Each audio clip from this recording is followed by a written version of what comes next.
100 సంవత్సరాలుగా పునీతమై 100వ వార్షికోత్సవ సభలు జరుపుకుంటున్నటువంటి పార్టీ కాంగ్రెస్ 1885. కానీ అది ఒక జాతీయ ఉద్యమం. పార్టీ అయింది 47 ఎన్నికల ముందు తర్వాత మహాత్మా గాంధీ గారు చెప్పారు, ఇది జాతీయ ఉద్యమం, దీనికి మీరు పార్టీ పేరు తగిలించమాకండి, ఇందులో అన్ని సిద్ధాంత అభిప్రాయాలు కలిగిన వాళ్ళందరూ కూడా ఉన్నారు, కాబట్టి కాంగ్రెస్ అనే జాతీయ ఉద్యమాన్ని ఈ స్వాతంత్రం వచ్చిన 9 రోజున దాన్ని రద్దు చేయండి, వేరే పేరు మీరు పెట్టుకోండి అని నెహ్రూకి తర్వాత బోస్ గారికి వీళ్ళందరూ కూడా చెప్పారు. ఈ పెద్ద మాట అంటే మనం కుక్కలు తింపి ఇద్దరైపోతాము, కమ్యూనిస్టులు అధికారంలోకి వస్తారు, అందుకని మనము ఈ జాతీయ కాంగ్రెస్ని పార్టీగా ఎలక్ట్రల్ కమిషన్లో నమోదు చేయించుకుందామని వాళ్ళ పేరు నమోదు చేయించుకొని ఆ రంగులు కూడా కుడియాలని అంతే పెట్టుకొని దాంట్లో అశోక చక్రాన్ని తీసేసి రాట్నం పెట్టుకొని కాంగ్రెస్ జెండా అన్నారు. అంతే తప్ప కాంగ్రెస్ అప్పుడే స్వాతంత్రం కాలేదు. కాంగ్రెస్ వేల మంది కమ్యూనిస్టుల్ని కోత కోసి చంపినటువంటి చరిత్ర కూడా ఉంది. మనం ఏదో ఇండియా కూటమి అనుకొని పొద్దాకు కాంగ్రెస్ మాట మనం ఎత్తుకోవాల్సిన పని లేదు. బీజేపీని దించడానికి మాత్రమే ఏ మేర పనికొస్తారో వాళ్ళు చూడాలి తప్ప మన స్వతంత్ర శక్తి మనం బలపడాలి.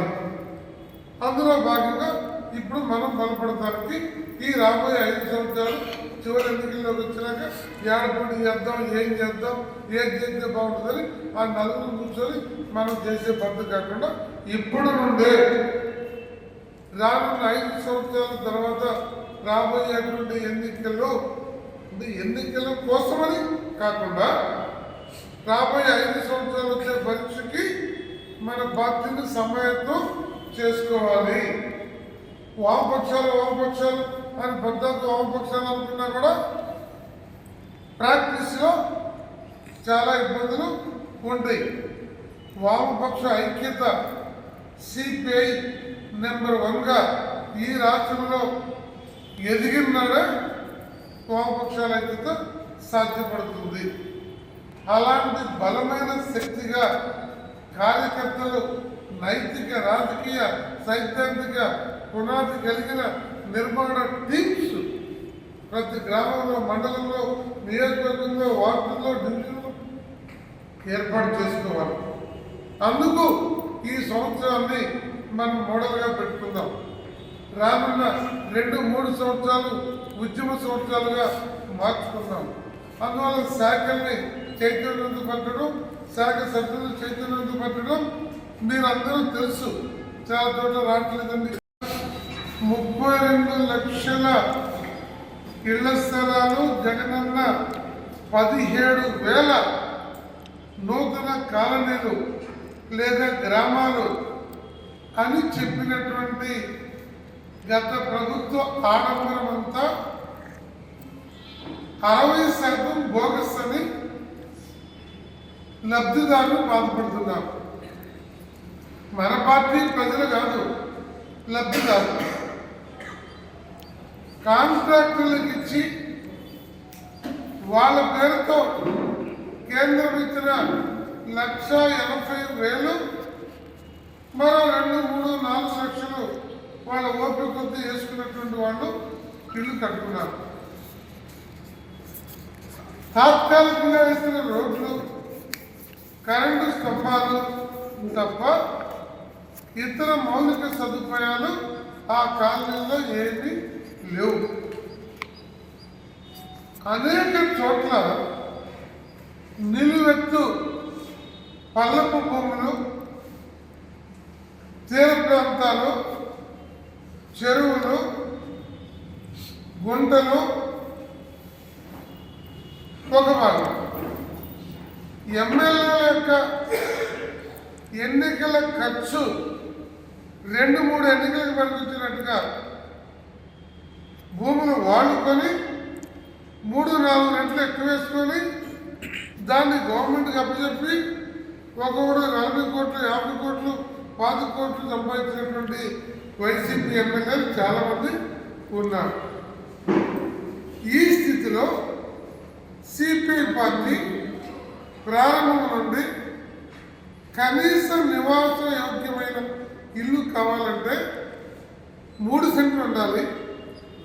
3 సెంట్లు పట్టణంలో ఇవ్వలేకపోతే 2 సెంట్లనే ఇవ్వండి అని మనం చెప్పాం.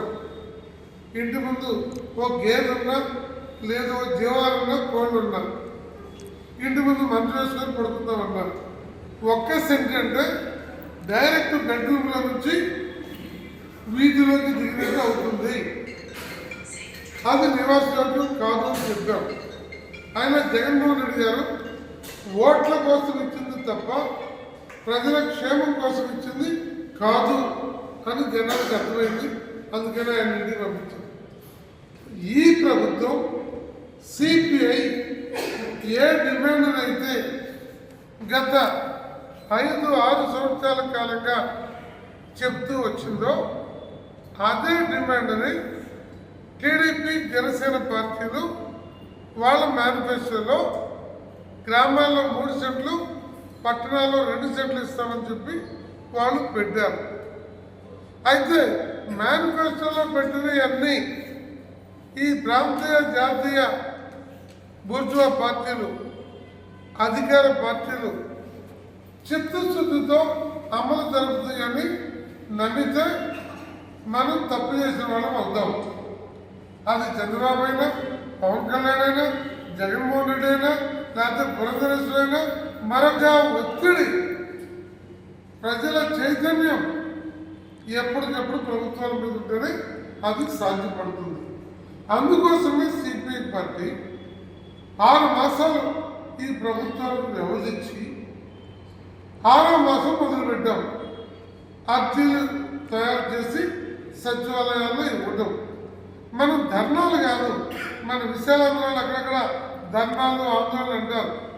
అర్జీల ఉద్యమం రేపటిది కూడా అర్జీల ఉద్యమమే. పదం మార్చొద్దు.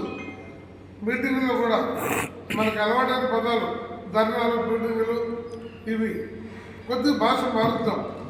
అర్జీల ఉద్యమం